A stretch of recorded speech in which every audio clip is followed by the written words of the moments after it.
Good morning, Garnet Valley students. It's about 2 o'clock in the afternoon, so yeah, good morning's probably the right greeting for some of you. Today I want to just have a quick discussion about how the wheel and axle works in a little more detail and dispel a couple of misconceptions that people get about the wheel and axle, so that if you have this again in a physics class in the future, maybe this will be familiar with you, how this wheel and axle actually differs from like a lever, because some of the wheel and axles can be a little confusing. So if you look at the picture here, we have the green wheel and they have kind of a dark gray axle coming out of the back of it. And I like this picture because it does kind of resemble a steering wheel, which is a great example for a wheel and axle.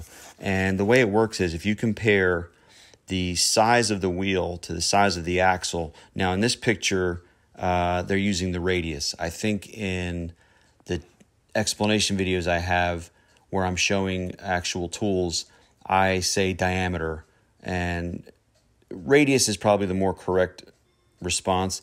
But I mean, if you compare the diameter of the wheel to the diameter of the axle, and you compare the radius of the wheel to the radius of the axle, or even the circumference of the wheel to the circumference of the axle, you're going to get the same number. You know, this is 4 times bigger than that, or this is 8 times bigger than that. And that is how the wheel and axle actually works. If you look at the number of times that the wheel is bigger than the axle, that's what the mechanical advantage is.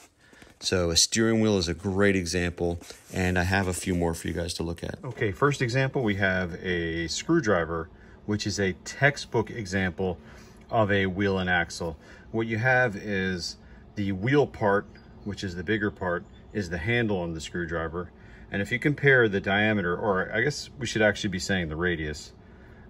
Sometimes when things are perfectly round like this, I get in the habit of saying diameter. But really, if you compare the diameters of the wheel and the diameter of the axle, and you compare the radius, which is from the center out of the wheel, to the radius, which is the center out of the axle, you're going to get the same number, because that's what the mechanical advantage of the wheel and axle is. It's the radius of the wheel divided by the radius of the axle.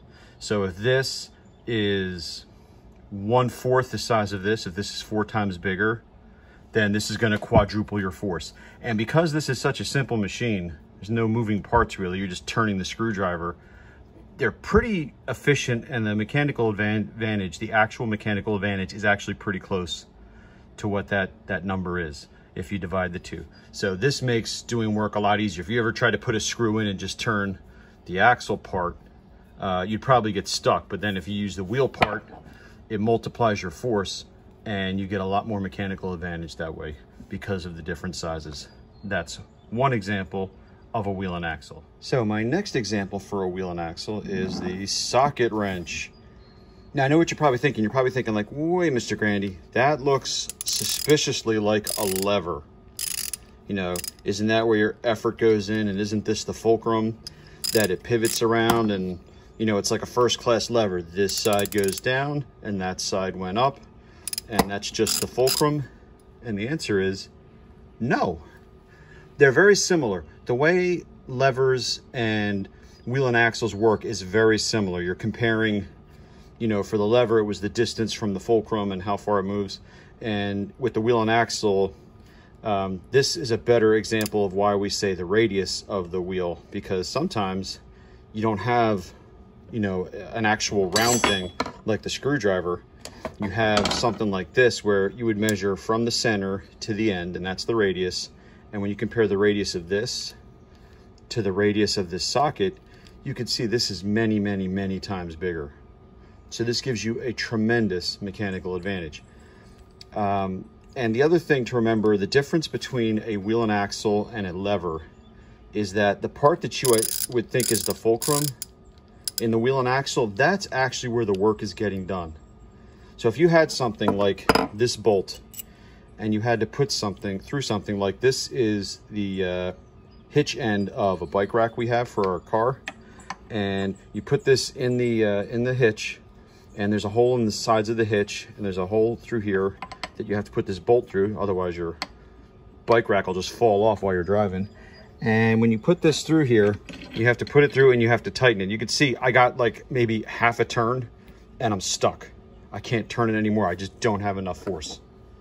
And even if I take the socket off and put the socket on there, and it probably helps if I have the right size socket. Sorry. We'll just edit all that out in post, right? No, that is the right socket. 18? Yeah, it's an 18 millimeter. I swear to you, this worked earlier. Ah, no, it's a 19 and it was in the wrong spot. This is why you always have to have your tools organized. Anyway, with a 19 millimeter socket, if I put that on there, I could turn it some more, and then it starts getting really tight again and really hard to turn through there. So what I'll do then is I'll add the socket wrench to it, and it is now much easier. And I know it looks like a lever, but the part that you would think is the fulcrum here in the middle, that's actually where the work is getting done. So the wheel and axle is actually turning whatever it's attached to, not pivoting on it. And that's the difference between a lever and a wheel. And you can see just how easy this is. I'm gonna do it with 2 fingers. And then you could put that and put your bikes on it and off on vacation you go. Here's another classic example for a wheel and axle question that people would get wrong on a test. I've done this before many times. I put a test question on, I'd say, identify the handlebars on a bike. What machine is it? And people will think about it, or I'll have a picture and they'll look at it and they'll be like, well, it's a lever, right? There's the fulcrum. That's where it pivots. You push down on one side and the other side goes up and vice versa. So it's a first class lever. And that is wrong, because what is happening with the handlebars, let me move this over a little bit better. The handlebars are turning the fork for the front wheel, because that's the job of the handlebars, to turn the front tire so you can steer the bike. And if you had a giant steering wheel instead of handlebars, you'd probably have sore knees from banging your knees into the steering wheel all the time, but it would work exactly the same way. So this is actually a wheel and axle, because you are turning this, and that's where the work is getting done. The work isn't getting done over here like it would be in a lever. The work is getting done right here, turning that so that you can turn the wheel. But it does work the same way that a lever does, because you're taking, you know, what's the radius of the axle going down to the fork compared to the radius from the center point out to the handle. You know, the farther out you go, the easier it is to turn the wheel. You just have to move your hand a farther distance. If my hand's on here on the outside, I have to move a great distance. If my hand's on the inside, it's a little bit harder for me to turn, but my hand moves a shorter distance. So you're looking at a wheel and axle because you're turning, and the greater the wheel, the greater the mechanical advantage. You're just trading force for distance. Okay, last example, I wanted to bring back the can opener from the second class lever video. And I had mentioned in that video that there were multiple machines in the can opener. There was a second class lever there because you had fulcrum resistance effort, and there was a wedge because you have a blade right there that cuts into the can. The other machine that's on there is actually another wheel and axle. The wheel and axle is this little handle that you turn. This is the wheel part because it's bigger than the axle, which is this little gear, which you spin on this side. And the gear is under the lip of the can. And when you turn that, it spins the can in a circle and allows the wedge to cut through the whole can when you're taking the lid off.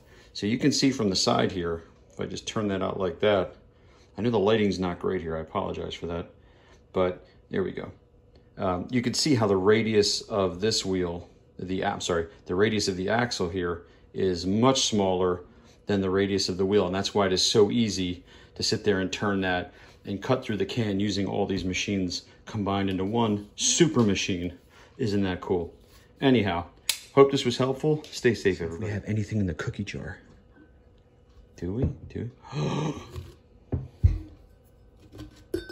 We make big cookies.